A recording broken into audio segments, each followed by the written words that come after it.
Hombres fascinados. Oh Gálatas insensatos, ¿quién os fascinó para no obedecer a la verdad, a vosotros ante cuyos ojos Jesucristo fue ya presentado claramente entre vosotros como crucificado? Gálatas 3:1. Los Gálatas recibieron con un gran entusiasmo el evangelio que Pablo les había predicado. Se tiene la impresión de que se trataba de un pueblo de cálido corazón, pero inconstante, y Pablo descubrió, para su profunda pena, que mientras estuvo alejado de ellos, ciertos falsos maestros se infiltraron y lograron desviarlos del evangelio que les había predicado. Entonces les habló muy claramente al respecto. En este versículo, el apóstol usa términos muy fuertes cuando les dice: «Oh Gálatas insensatos, ¿quién os fascinó para no obedecer a la verdad?». Yo no sé si algún maleficio de esa naturaleza haya recaído sobre alguno de ustedes, pero sí sé que, siendo humanos, todos nosotros estamos sujetos a peligros similares, y también sé que en la propia atmósfera de nuestros tiempos hay una fascinación que hace que encontremos en todas las iglesias de esta tierra a muchas personas a quienes se les puede decir justamente esas palabras. Únicamente podemos esperar escapar de este mal que Pablo condena tan severamente gracias al uso de los medios cautelares apropiados. De hecho, sólo seremos preservados de las fascinaciones del error y permaneceremos fieles al grandioso evangelio antiguo del Dios bendito en la medida que el Espíritu Santo nos guarde. En este momento voy a hablar brevemente, en primer lugar, del peligro sutil sugerido aquí. ¿Quién nos fascinó? En segundo lugar, voy a hablar con mayor detalle de la bendita salvaguarda. No hay mejor manera de ser protegidos de esta fascinación que presentar claramente entre nosotros a Cristo Jesús como crucificado. Y, en tercer lugar, para concluir, diré unas cuantas palabras acerca de la suprema insensatez de cualquier persona que, habiendo probado esta divina salvaguarda, se deje fascinar por el error. Entonces, debemos pensar primero en el peligro sutil que siempre nos rodea. Inicialmente era difícil predicar el Evangelio entre los paganos. Los hombres exponían sus vidas si lo hacían. Tenían que proponer nuevos temas que la mente pagana no estaba dispuesta a recibir. Pero por el poder del Espíritu de Dios se producían conversiones y se establecían iglesias. Y luego se presentó otra dificultad. Incluso quienes eran convertidos o parecían serlo, quedaban súbitamente hechizados, por decirlo así, por errores de un tipo o de otro, igual que en las familias los hijos se enferman súbitamente con ciertos malestares que parecen incidentales a la niñez. Si los padres no conocieran previamente tales cosas, se quedarían pasmados. Supondrían que iban a perder a sus hijos cuando tales enfermedades inexplicables se manifestaran en ellos, y, sin embargo, los niños sobreviven. Ciertas epidemias irrumpen en la familia de Cristo en algunas épocas. No podemos decir por qué se presentan justo entonces, y al principio, tal vez, nos quedemos desconcertados y perplejos al pensar que tales enfermedades se puedan siquiera presentar. Pero en efecto se presentan, y es por eso que es bueno estar atentos contra ellas. Pablo llama a eso estar hechizado, porque aquellas personas cayeron en un extraño error, un error que no contaba con ningún argumento que le sirviera de apoyo, un error sorprendente y alarmante. Pareciera decir, no puedo entenderlo, no puedo comprender cómo pueden ser engañados de esta manera. Ellos querían regresar a la circuncisión y a los antiguos sacrificios de la ley. Pablo estaba sumamente indignado por eso. Yo testifico, dijo, a todo hombre que se circuncida, que está obligado a guardar toda la ley. De la gracia ha caído. Si regresan a los pobres elementos del judaísmo, se están desligando de Cristo y están rechazando a Cristo y poniendo en peligro sus almas. El apóstol declara que no podía entender cómo era que deseaban hacer eso. Lo llama un hechizo porque en su día se creía que los hombres podían echar un mal de ojo sobre el vecino y así obrar un mal a sus semejantes. Le parecía a Pablo que era algo semejante a esto.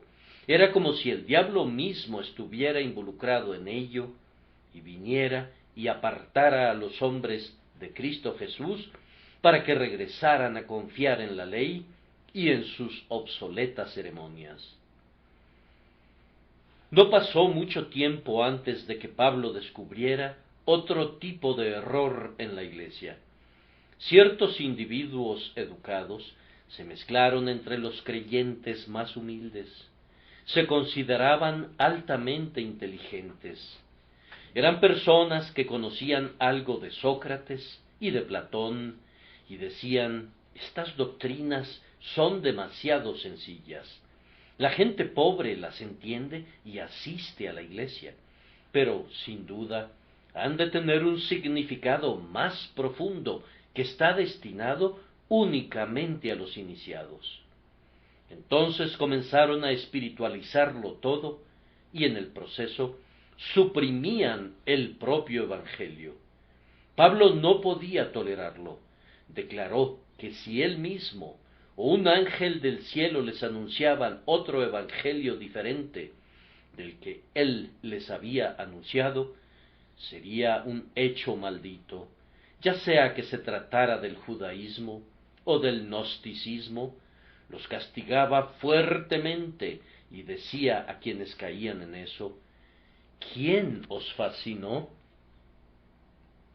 Quienes leen la historia de la Iglesia saben que en épocas posteriores la Iglesia cayó en el arrianismo.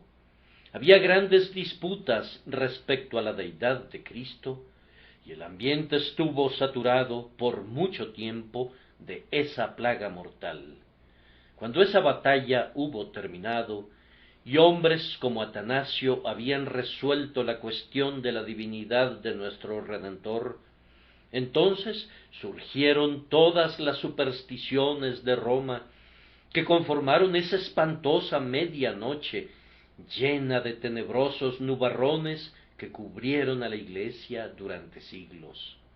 En verdad, si volvemos nuestra mirada a la historia, pareciera como producto de una hechicería que esos hombres, entre quienes se había predicado el Evangelio en toda su gloriosa simplicidad, sometieran sus mentes, después de todo, a tales falsedades degradantes como las de la antigua Roma, y se postraran delante de imágenes de madera y piedra, siguiendo prácticas paganas, igual que sus antepasados paganos lo habían hecho. En este momento presente, resulta ser una maravilla para algunos de nosotros de qué manera las iglesias han sido fascinadas otra vez. Cuando yo era muchacho, recuerdo haber oído decir al señor Jay, el pusellismo es una mentira.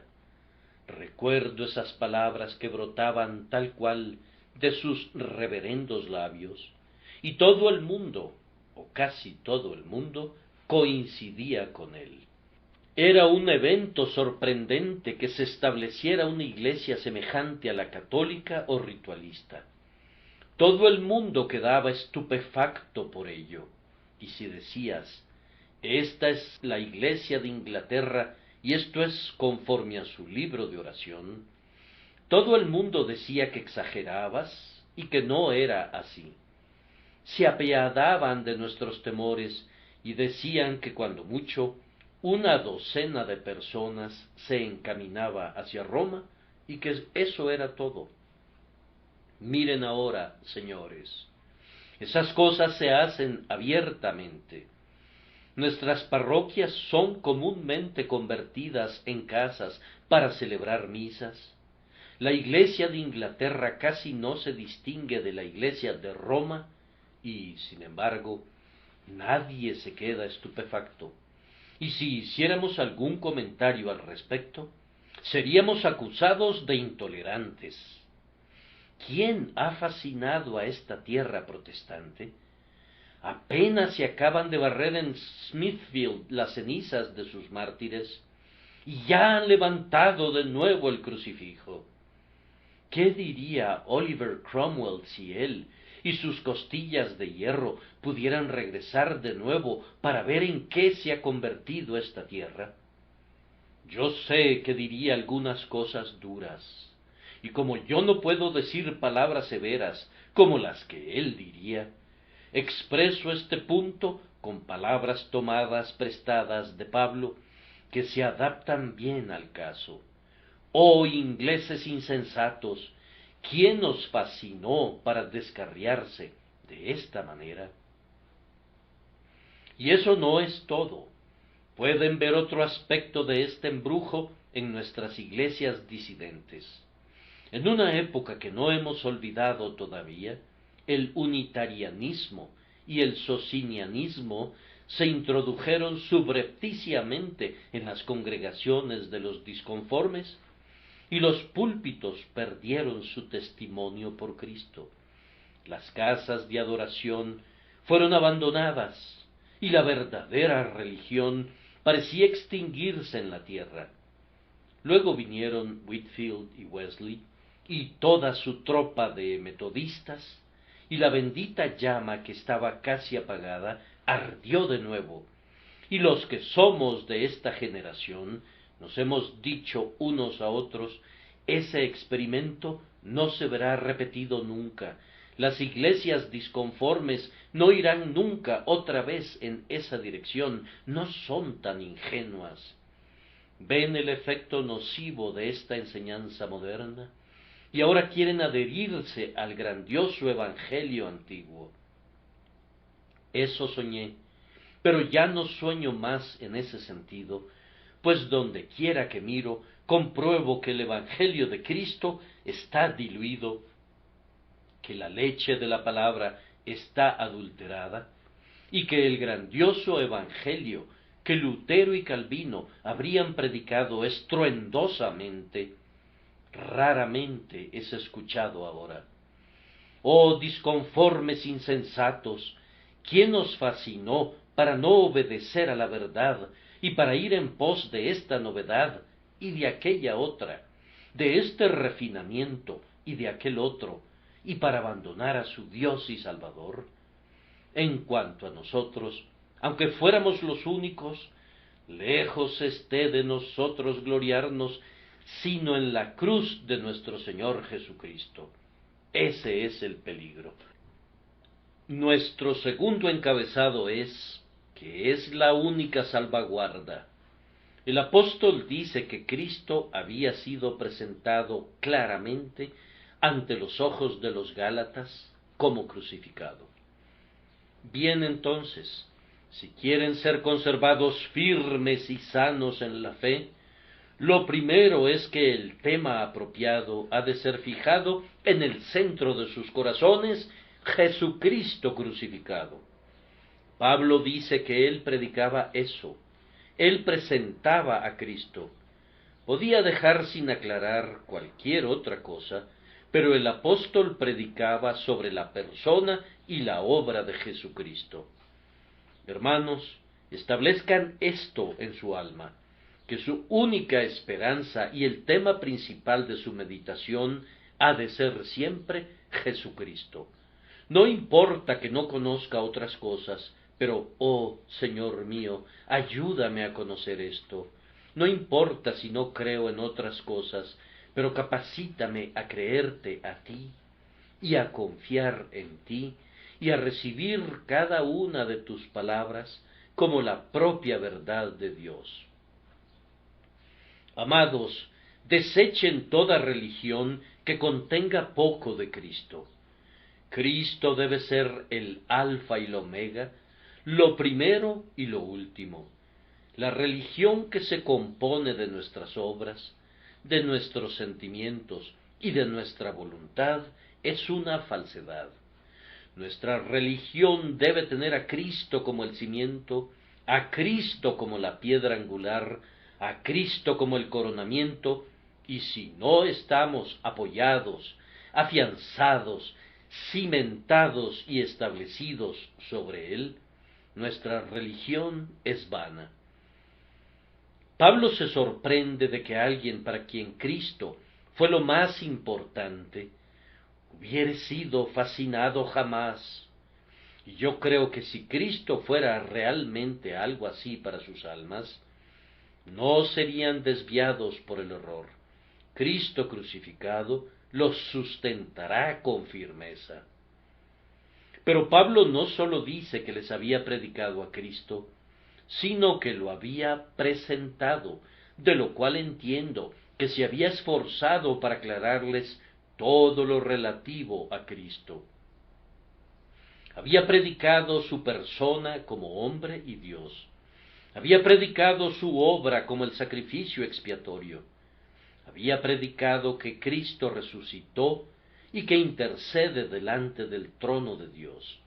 Había predicado a Cristo como nuestro sustituto. Había constituido esto en su principal doctrina, que si somos salvados por la justicia de Cristo y nuestro pecado es borrado debido a que Cristo cargó con él en sustitución nuestra y sufrió el castigo que merecía, que así quedaría satisfecha la justicia de Dios y podríamos ser salvados. Quiere aludir a todo eso cuando dice Cristo crucificado. Había entrado en detalles sobre ese punto y había explicado las gloriosas doctrinas que se aglutinan en torno a la cruz. Hermanos, si quieren ser guardados de las fascinaciones modernas, tengan en alta estima a Cristo y entren en todos los detalles respecto a él. Han de estar familiarizados con su persona divina. Han de conocer bien sus relaciones y sus oficios.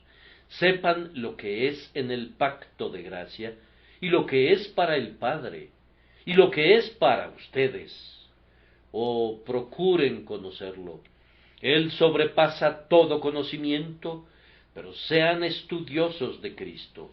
No tengan un mero conocimiento superficial de él, sino procuren conocer a Cristo y ser encontrados en él. Esto los mantendrá libres del error. Cuando el apóstol dice que presentaba a Cristo, aclara a continuación que lo había hecho con gran sencillez. La palabra griega tiene que ver con un programa o una proclamación.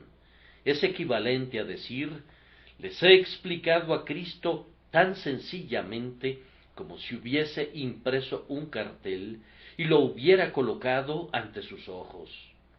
He escrito las letras en mayúsculas. Así como un rey, cuando hace una proclamación, la expone en las paredes y llama la atención hacia ella, así, dice Pablo, he presentado a Cristo delante de ustedes. No he hablado de él de una manera mística, de tal forma que no hayan entendido lo que yo quería decir, sino que lo he presentado claramente. He dicho de él que sufrió en el lugar nuestro, y que fue hecho maldición por nosotros, como está escrito, maldito todo el que es colgado en un madero. Pablo presenta a Jesús claramente. Ahora, ustedes conocen la forma en que Jesucristo es predicado por algunas personas.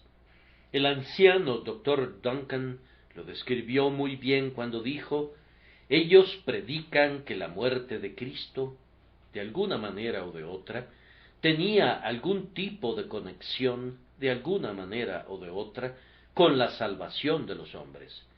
Sí, afirman que es un tema brumoso, nebuloso, confuso, que es una botella de humo. Nosotros no predicamos a Cristo de esa manera, antes bien, sólo decimos esto: Jehová cargó en él el pecado de todos nosotros, y debido a que fue oprimido y fue afligido en el lugar, en la posición y en la condición de los culpables, Dios remite de manera sumamente libre el pecado de los creyentes y los exhorta a que continúen su camino. La sustitución, nunca hemos de titubear al respecto, es que Cristo ocupa el lugar del pecador. Amados, si se aferran a esa verdad y dejan que penetre en sus almas, serán más que un contrincante para el ritualismo o el racionalismo de la época. Renunciar a esa doctrina, el hombre que ha bebido de ella una vez y conoce su dulzura, no podría renunciar a ella, pues una vez que ha creído en ella, llega a sentir que actúa en él como un detector mediante el cual descubre cuál es la falsa doctrina, a la vez que le produce un sabor que hace que la falsa doctrina sea despreciable para él, de tal manera que clama: ¡fuera con eso! Si se le presenta cualquier cosa contraria a ella, no dice tímidamente: todo el mundo tiene derecho a opinar, sino dice: sí, tienen derecho a opinar, pero yo también lo tengo, y mi opinión es que cualquier opinión que minimice la gloria del sacrificio sustitutivo de Cristo es una opinión detestable. Compenétrense enteramente de la expiación real de Cristo en sus almas, y no serán hechizados. Y eso no es todo. Pablo dice que Cristo fue presentado claramente en medio de ellos. ¿Vieron alguna vez a Cristo de esa manera? No les pregunto si vieron alguna vez una visión. ¿Quién pediría eso? No pregunto si su imaginación se vio tan afectada que pensaron haber visto al Salvador. Eso no serviría particularmente de nada, pues miles de personas lo vieron de hecho en la cruz, y le sacaron la lengua y perecieron en sus pecados. Pero déjenme decirles que llegar a sentir por fe, como si viéramos al Salvador, es una de las cosas que más fortalece a nuestra piedad. No esperamos verle hasta su venida. Sin embargo, cuando hemos estado solos en nuestro aposento, hemos experimentado su presencia sin el uso de nuestros ojos, como si le hubiésemos visto literalmente. Él, en verdad, fue crucificado perceptiblemente ante nosotros, pues ese es el punto.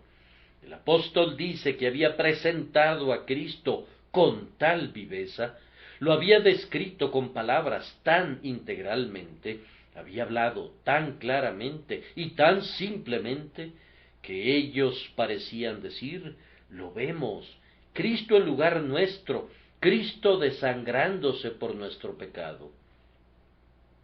Daba la impresión de que lo veían como si estuviese en medio de ellos. Mis queridos amigos, no digan: Cristo murió en el Calvario. Eso está a miles de kilómetros de distancia. Yo sé que murió allá, pero ¿qué importa dónde murió en cuanto a ubicación? Él los amó a ustedes y se entregó por ustedes. Para ustedes ha de ser como si hubiera sido crucificado en Newington Butts, y como si su cruz estuviera en el centro de este tabernáculo metropolitano. Oh, pero él murió hace 1900 años. Yo sé que murió entonces, pero la eficacia de su muerte es algo de hoy.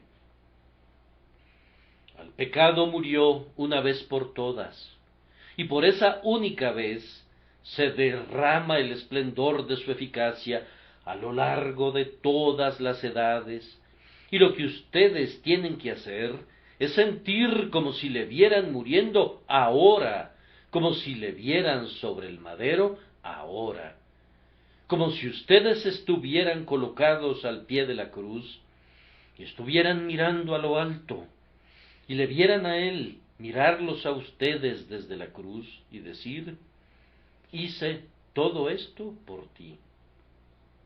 No pueden pedirle al Señor que lo haga tan vívidamente como eso para ustedes. Mientras contemplo a esta gran multitud, quiero olvidarlos a todos ustedes y ver a Jesús aquí presente con las cicatrices de los clavos. Con cuánto amor lo abrazaría, con cuánta reverencia lo adoraría.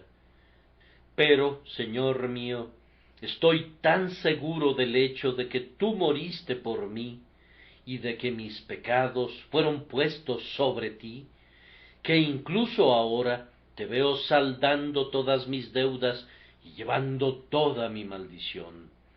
Aunque tú te has ido a la gloria, me doy cuenta vívidamente de que tú estuviste aquí. Esto se ha convertido en un hecho para mí.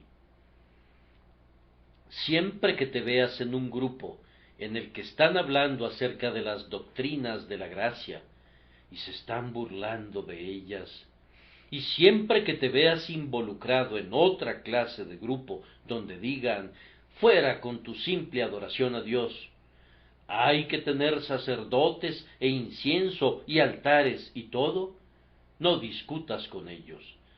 Busca estar solo y pide ver a Jesucristo de nuevo.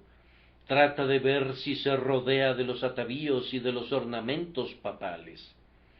Trata de ver si hay algo de esta filosofía, así llamada falsamente, en lo que a él concierne. Tan pronto como le hayas visto, resolverás que has de llamar a todas las cosas vanidad y mentira, y ligarás su evangelio a tu corazón. La cruz es la escuela de la ortodoxia. Esfuérzate por conservarte allí.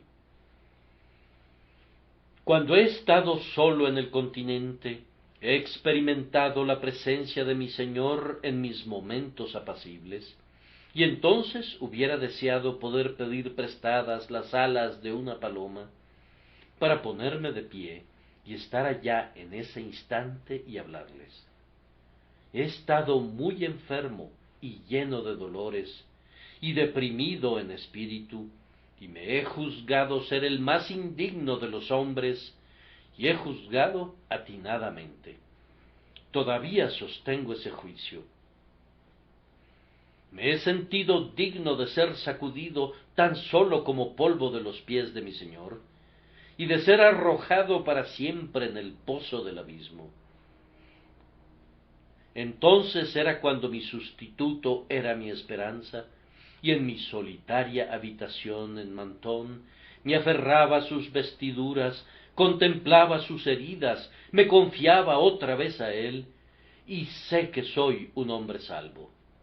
Les digo que no hay salvación en nadie más, sino únicamente en Jesús. Si regresan continuamente a esta verdad, no serán apartados para abrazar ninguna otra doctrina. Algunas personas necesitan una saludable aporreada proveniente de la aflicción para hacerlas amar a Cristo, y algunos antiguos profesantes necesitan algunas veces un toque de pobreza, o una breve aflicción, o el tormento del reumatismo, y eso los reducirá a una situación inaguantable, y comenzarán a clamar por realidades y querrán deshacerse de los caprichos y de las fantasías. Cuando se llegue al punto de tratos cercanos entre Dios y sus almas, y la muerte los mire al rostro, nada servirá salvo un Redentor crucificado, y ninguna confianza servirá salvo la confianza infantil del pecador en la obra consumada de aquel que sufrió en lugar nuestro. Hablo duramente, pero 100.000 veces más duramente de lo que puedo hablar. El último punto es la suprema insensatez de aquellos que están dispuestos a dejar a Jesús por cualquier otra cosa. Supongan que alguien hubiera confiado simplemente en Jesús y que hubiera comprendido la muerte de Cristo y que hubiera entrado en un contacto real con el Maestro moribundo y sangrante. Y supongan que, después de eso, comenzara a poner su confianza en sacerdotes y en sacramentos. O supongan que, después de eso, se pusiera sus guantes de cabritilla perfumados y se convirtiera en filósofo. ¿Qué sería de esa persona? Ahora, no se lo digan a nadie, se lo suplico. Guárdenlo para ustedes mismos. El apóstol no adoptaba los modales de un caballero, sino que hablaba, en verdad, muy sencillamente. No les digan a sus instruidos vecinos que yo dije eso, porque yo no lo dije. Fue Pablo quien lo dijo. Él dijo que el hombre que hiciera eso sería un insensato. Oh Gálatas insensatos, ¿qué pretendes, Pablo? Ellos han estado engalanando su servicio. Seguramente no objetas a eso. ¿Acaso no sabes, Pablo, que el antiguo sacerdote judío solía usar un espléndido pectoral ornamentado con joyas y tenía un efod adornado con campanillas y granadas? Ciertamente en la adoración a Dios debemos hacer las cosas de manera decorosa y apropiada. Y sobre la base de este argumento, esos Gálatas se han engalanado en gran manera. Son Gálatas insensatos, dice. Pablo fue muy rudo, comentas, muy rudo. No intentaré excusarlo, pues endoso plenamente su veredicto. Pero aquí tenemos a un caballero que ha estado leyendo a Platón, y después de leer a Platón, ha estado leyendo las palabras de Jesucristo y dice que no quieren decir lo que la gente común piensa que dicen. Afirma que hay un sentido filosófico muy misterioso oculto en ellas. Por ejemplo, cuando Jesucristo dice, irán estos al castigo eterno, no quiere decir en absoluto lo que dicen las palabras. Quiere decir que al final serán restaurados. Ahora, Pablo, este caballero es un filósofo. ¿Qué dices de él? El apóstol responde, es un insensato. Eso es todo lo que dice y todo lo que necesita decir, pues la erudita insensatez es suma insensatez. Oh Gálatas insensatos, ¿quién os fascinó? ¿Por qué consideramos insensatas a esas personas? Porque nosotros mismos seríamos insensatos si fuéramos a hacer lo mismo. Hace bastantes años, cuando yo tenía alrededor de 15 o 16 años de edad, necesitaba un Salvador, y escuché a un pobre hombre predicar el Evangelio y decir en el nombre de Jesús, mirad a mí y sed salvos todos los términos de la tierra. Hablaba un inglés muy claro, y yo lo entendí, y obedecí y encontré el descanso. Desde entonces debo toda mi felicidad a la misma doctrina sencilla. Ahora supongan que yo les dijera, he leído muchísimos libros y hay muchísimas personas dispuestas a oírme. Realmente yo no podría predicar un evangelio tan común como lo hice al principio. He de exponerlo de manera sofisticada para que nadie me entienda salvo la élite. Yo sería... ¿Qué sería? Sería un insensato de marca mayor. Sería algo peor que eso. Sería un traidor para con mi Dios.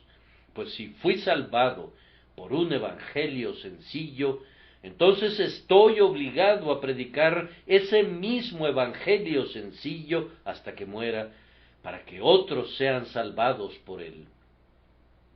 Cuando deje de predicar la salvación por la fe en Jesús, internenme en un asilo de locos, pues pueden estar seguros de que mi mente desvaría. Hay cientos de personas entre ustedes que se sienten perfectamente felices en Cristo, creen que todos sus pecados han sido limpiados, que son justificados por la justicia de Cristo y son aceptos en el amado. Ahora, supongan que renunciaran y dijeran, en lugar de creer que Cristo murió una vez y realizó una expiación, voy a creer en el sacrificio perpetuo ofrecido por un ser humano en la misa. Serían muy insensatos. Supongan que en vez de confiar en Jesucristo para perdón y justificación perfectos, de tal manera que sepan que no hay condenación para ustedes, porque están en Cristo Jesús, ustedes regresaran a las obras y dijeran, voy a obrar mi propia salvación a través de mis propias buenas obras. Serían insensatos en sumo grado y descubrirían pronto ese hecho por la zozobra que sobrevendría a su espíritu. Miren de nuevo, cuando han vivido más cerca de Cristo y han confiado más en Él, ¿no han sentido un mayor deseo de santidad? Ahora díganme, si han probado las perspectivas modernas, ¿en qué estado mental se han encontrado con relación a su caminar diario? Yo les diré, con esos puntos de vista modernos, ustedes podrían frecuentar el teatro y los salones de música y sentirse muy tranquilos, y podrían hacer ingeniosas trampas en los negocios y sentirse cómodos. Pero ustedes saben que cuando han visto a Cristo, no podrían hacer nada semejante. Ustedes son santificados por su presencia, sienten un fuerte deseo de una pureza perfecta, sienten un horror y un pavor del pecado, caminan enternecida y precavidamente, y son doblegados por la turbación mental cuando piensan en sus imperfecciones. Juzguen entonces cuál debe ser la doctrina correcta. La que los santifica más tiene que ser ciertamente la verdadera, y si se apartaran de su Señor, cuya presencia exhala santificación y cuya comunión trae con certeza santidad, serían necios y tendríamos que decir, oh Gálatas insensatos, ¿quién os fascinó? Durante las últimas reuniones que hemos tenido aquí, mis amados hermanos Fullerton y Smith han estado predicando el Evangelio, el legítimo Evangelio de Jesucristo, y en una reunión sostenida posteriormente, hubo una gran cantidad de personas que se pusieron de pie para contar qué había hecho por sus almas ese ministerio por medio de Dios el Espíritu Santo. Hubo ladrones rescatados, borrachos rescatados, rameras rescatadas, grandes pecadores rescatados. Bien, ahora, supongan que, después de todo, algunos de ustedes, damas y caballeros, dijeran, vemos qué puede hacer el Evangelio, pero vamos a probar algo más. Serían unos insensatos. Yo estoy dispuesto siempre a probar alguna nueva máquina. Vamos a probar la luz eléctrica uno de estos días en vez de la luz de gas, cuando estemos seguros de ella. Pero supongan que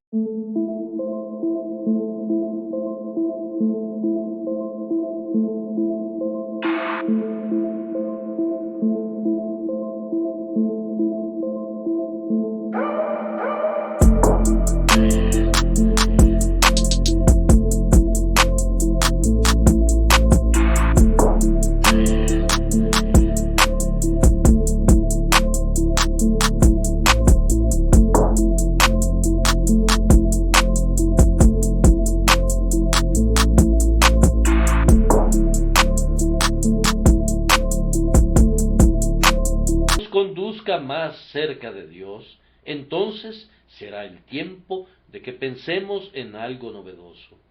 Pero como eso no ha ocurrido todavía, permítanme decirles que voy a clavar otro clavo en los viejos colores de mi enseña y voy a fijarlos de nuevo en el viejo mástil.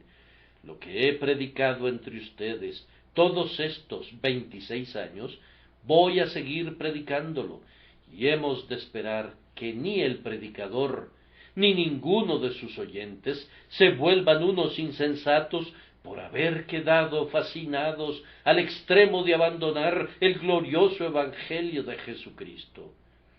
Oh, que todos ustedes conocieran su poder y que todos fueran salvados por él. Que Dios nos conceda que lo sean, por Jesucristo nuestro Señor. Amén.